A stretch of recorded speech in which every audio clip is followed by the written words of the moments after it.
Hello everyone. चलिए आज हम स्टार्ट करते हैं एक और नए टॉपिक के साथ partnership.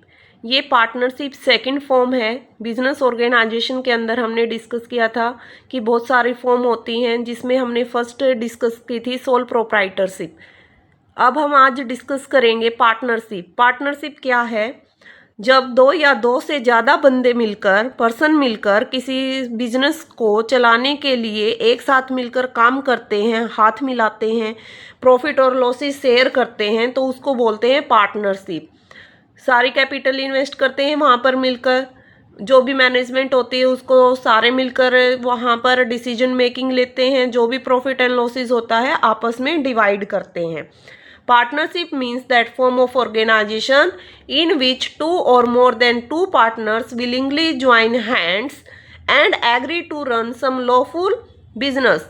They all invest capital in the business, make use of collective managerial ability and share profit and loss among themselves. कि जो भी मैनेजरियल एबिलिटी है, जो भी अथॉरिटी एंड रिस्पॉन्सिबिलिटी है, इक्वली वो लाइबल होते हैं उन चीज़ों के लिए। जो भी प्रॉफिट एंड लॉस होता है वो इक्वली वहाँ पर डिवाइड करते हैं आपस में, तो उसको बोलते हैं पार्टनरशिप, जिसमें एवरी पार्टनर का इक्वल राइट है, इक्वल रिस्पॉन्सिबिलिटी है, चाहे वो मैनेजमेंट से रिलेटेड है, चाहे बिजनेस के डेट्स हैं, वो इक्वली लाइबल होंगे हर चीज़ के लिए।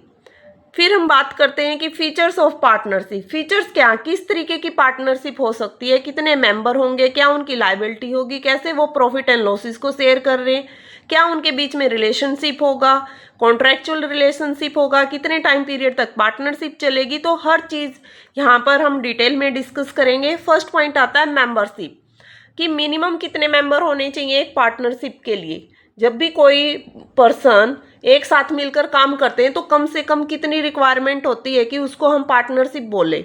The minimum number of partners needed to start a partnership is 2, कि कम से कम कितने होने चाहिए, 2 बंदे इन्वॉल्व होने चाहिए पार्टनरशिप बिजनेस को कैरी करने के लिए। And the maximum number of partner in A partnership can be 100। 100 कब आया था?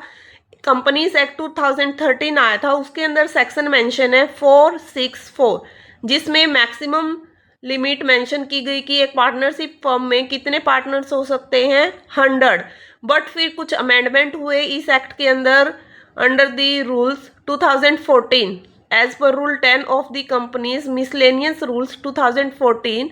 Eight present the maximum number of members can be 50, कि 100 से घटाकर कितना कर दिया, 50। मिनिमम तो कितना होना चाहिए, 2 होना चाहिए, and maximum number of members in the partnership is 50। Unlimited liability, इसमें कहा each partner is personally liable for the debts of the partnership, meaning their personal assets can be use to cover business debt if the business assets are insufficient. Unlimited liability में कहा कि हर partner की जो भी liability होगी वो unlimited होगी। जितना उसने इन्वेस्ट किया है, चाहे उसने 5 लाख लगाई या 10 लाख कैपिटल लगाई है, लेकिन वहाँ पर उसकी लायबिलिटी लिमिटेड नहीं मानी जाएगी। अगर कंपनी जो भी वो बिजनेस चला रहे हैं अगर वो लॉसेस में चला जाता है, तो जो भी उनकी पर्सनल एसेट्स है वो वहाँ पर यूज की जाएगी उस लायबिलिटी की पेमेंट करने के लिए। Third point, sharing of profit and losses, कि अब वो कैसे जो भी प्रॉफिट एंड लॉस हुआ उसको शेयर कैसे करेंगे। ये उनके बीच में एग्रीमेंट बनता है। जो वो पार्टनरशिप एग्रीमेंट के अंदर आते हैं तो उनके बीच में एक एग्रीमेंट मेंशन किया जाता है कि जो भी प्रॉफिट होगा या फिर लॉसेस होगा बिजनेस में वो इक्वली शेयर करेंगे, या फिर पहले से ही डिसाइड कर लिया जाता है कि कितना प्रोपोर्शनेट एक पार्टनर को प्रॉफिट में हिस्सा मिलेगा। मीन्स ये रेशो डिसाइड की जाती है कि जिसने जितना कैपिटल लगाया है उसके अकॉर्डिंग उसको प्रॉफिट मिलेगा, या फिर कितना भी प्रॉफिट हो वो इक्वली डिवाइड किया जाएगा पार्टनरशिप के अंदर। तो ये प्री डिटरमाइंड होती है रेशो कि पार्टनर्स कितना वहाँ पर रिसीव करेंगे। Mutual agency, each partner act as an agent for the other partners and the firm itself. This means that the action of one partner can bind the entire partnership, कि अगर 3 बंदे कर business चला रहे हैं तो एक वहाँ पर एजेंट होता है, दूसरा प्रिंसिपल होता है। अगर एक प्रिंसिपल है, 3 बंदे हैं बिजनेस के अंदर, एक प्रिंसिपल है, 2 एजेंट होंगे, तो प्रिंसिपल एजेंट का रिलेशनशिप होता है पार्टनरशिप में। अगर एक पार्टनर ने कुछ एक्ट किया तो सारे पार्टनर उसके लिए रिस्पॉन्सिबल होते हैं। Every partner play a double role of an owner और an agent. Next point, voluntary registration.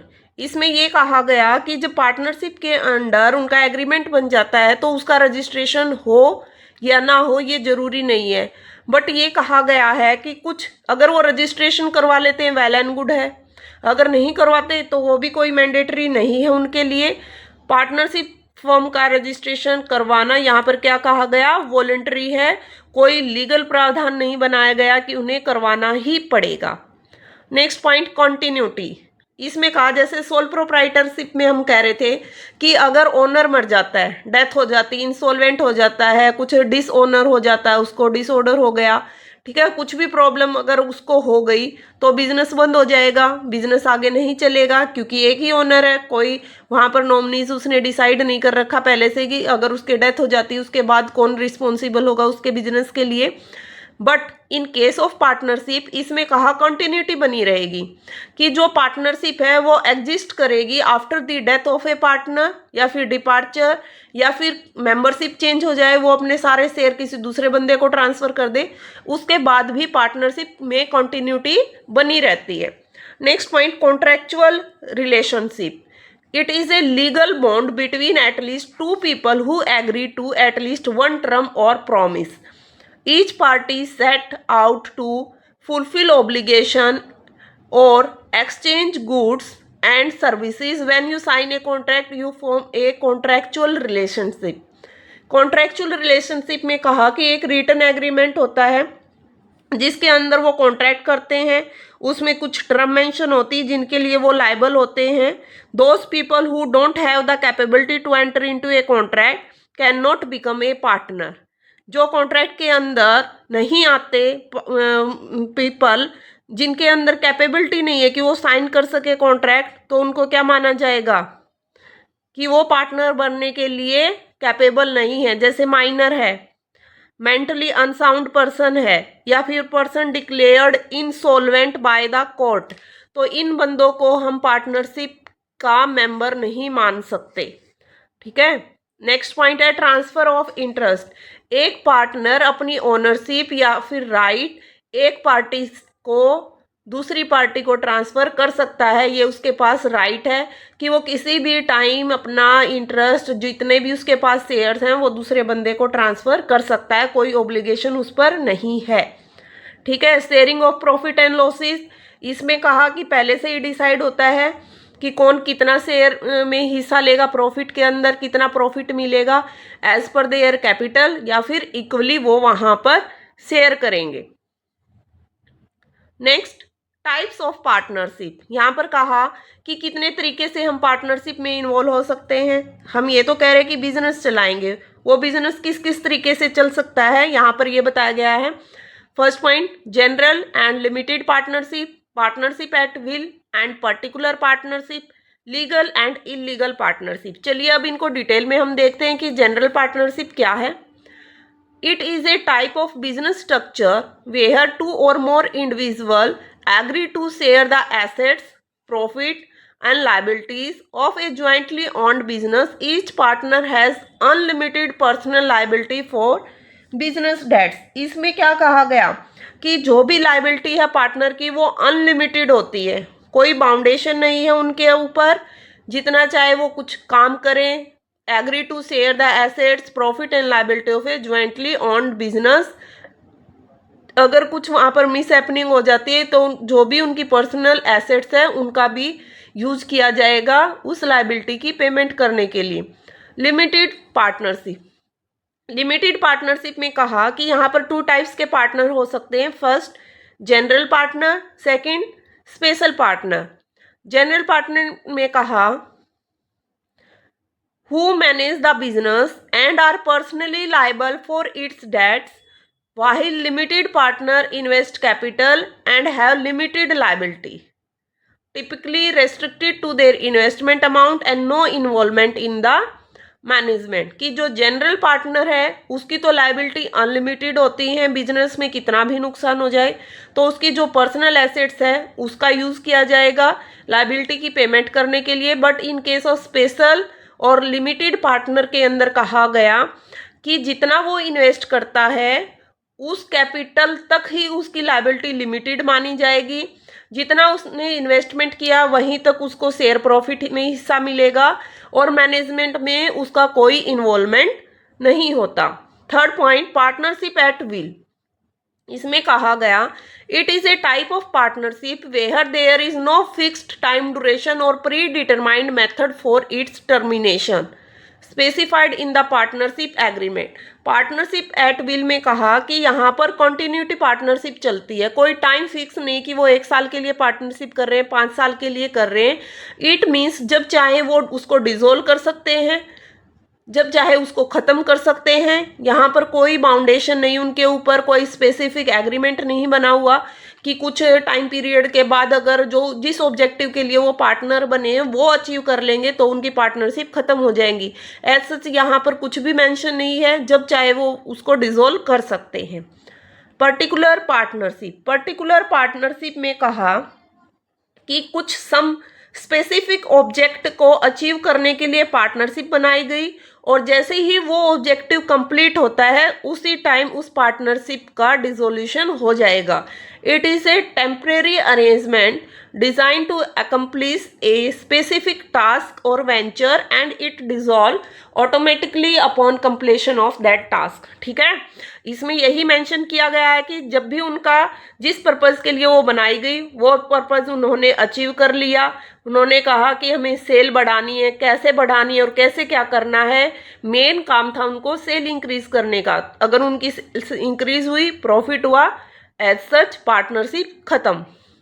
Next point, legal partnership. इसमें कहा where the firm is carrying any business under the act of 2013 under section 464 the number of partners would not exceed 50, it can be increased up to 100 if the number of maximum partner exceed this limit. The partnership become an illegal association of person. कि कोई भी अगर partnership चलाई जा रही है किसी के भी द्वारा तो वहाँ पर जो मैक्सिमम नंबर ऑफ पार्टनरशिप की यहाँ पर बात की गई है, अगर 50 से ज़्यादा हो जाते हैं, जितना एक्ट के अंदर मेंशन किया गया था, अगर उस लिमिट से ज़्यादा हो जाते हैं तो जो भी उनकी एसोसिएशन ऑफ पर्सन है, जो भी पार्टनरशिप है, वो इलीगल मानी जाएगी। अगर वो 50 से नीचे रहते हैं तो उनकी लीगल है।